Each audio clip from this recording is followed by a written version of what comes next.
இன்றைக்கி கடவுள் நம்மளுக்கு கொடுத்துருக்க வசனம் உபாகமம் 30:9. அப்பொழுது உனக்கு நன்மை உண்டாகும்படி உன் தேவனாகிய கர்த்தர் உன் கைகள் செய்யும் எல்லா வேலைகளிலும் உன் கர்ப்பத்தின் கனியிலும் உன் மிருகஜீவனின் பலனிலும் உன் நிலத்தின் கனியிலும் உனக்கு பரிபூர்ணம் உண்டாக செய்வார்.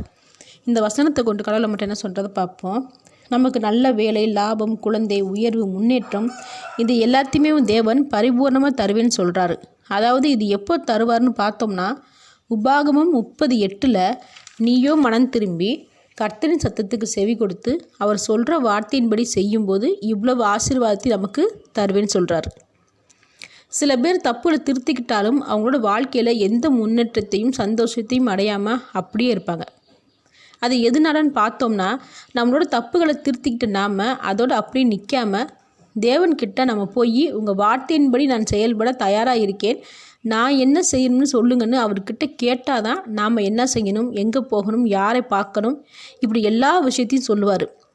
நிறைய பேர் தப்பை திருத்திக்கிட்டோம்ல, அப்போ தேவனே அடுத்து நம்ம செய்ய வேண்டியதை சொல்லுவார்னு காத்துட்டு இருப்பாங்க. நாம் தேவன் சன்னதியில் போய் கேட்டால் தான் தேவன் சொல்லுவார். நம்ம கேட்காம அவரே சொல்லுவார்னு எதிர்பார்க்கக்கூடாது.